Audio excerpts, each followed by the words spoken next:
Google data centre ఈరోజు వచ్చిన ఏదైతే ఉందో దానికి సంబంధించి ఇంతకుముందే చంద్రబాబు నాయుడు గారు కానీ వాళ్ళకు సంబంధించిన వాళ్ళు చేస్తున్న హడావుడి యాజిఫ్ వీళ్ళే తీసుకొచ్చినట్టు జరిగింది. దాని మీద ఐ థింక్ గతంలోనే మా పార్టీ గారి నాయకులు ఇంక్లూడింగ్ మా అధ్యక్షుడు జగన్మోహన్ రెడ్డి గారు కూడా క్లారిఫికేషన్ ఇచ్చారు.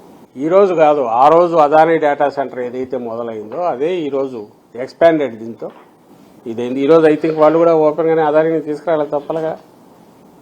గతంలో ఎప్పుడైతే అనౌన్స్ చేసినప్పుడు ఆ పేరు కూడా కనపడలే. ఎవరైతే దీనికి గ్రూప్ అదానీ గ్రూప్ ఎవరైతే మెయిన్ ముందుకొచ్చి ఆ రోజే 2020 ఎండ్లో మనకు శ్రీకారం చుట్టారు.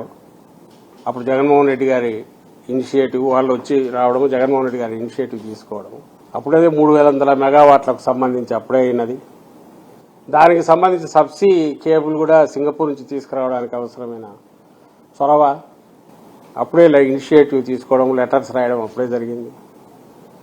దీని కంటిన్యూయేషన్ ప్రభుత్వాలు మారినా గవర్నమెంట్ కంటిన్యూ అవుతున్నప్పుడు గ్రేస్ఫుల్గా ఏది ఉండేదంటే చంద్రబాబు నాయుడు గారు వచ్చేప్పుడు అది ఆల్రెడీ ఇంతకుముందు అదానీ పెడదామనుకున్నా దాన్ని మేము వచ్చి దీన్ని ఎక్స్పాండ్ చేసి పెద్దది తీసుకొస్తున్నాము అనింటే ఆయనకు అది శోభనిచ్చేది, రాష్ట్రానికి బాగుండేది.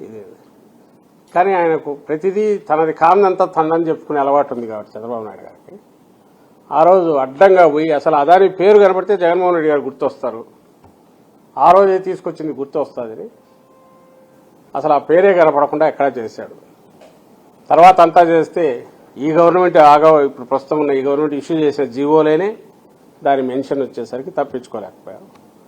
ఈరోజు అక్నాలెడ్జ్ చేయ కూడా ఆయన ఉన్నారనే రకంగా చేయక తప్పని పరిస్థితి. సో ఇప్పుడు వాళ్ళు ఒకవేళ మేమే తెచ్చాము ఇది 5 ఏళ్లు విధ్వంసం అంటే విధ్వంసం అనేది అప్పుడు ఇప్పుడు జరుగుతుంది. నువ్వు దాన్ని ఏమంటారు, మీరు డీజిల్ తీసుకురాలేరు కానీ గూగుల్ తీసుకురాగలిగేది అనుకుందా జనం నవ్వుకుంటారు. ఇది ఖచ్చితంగా అడుగుతారు.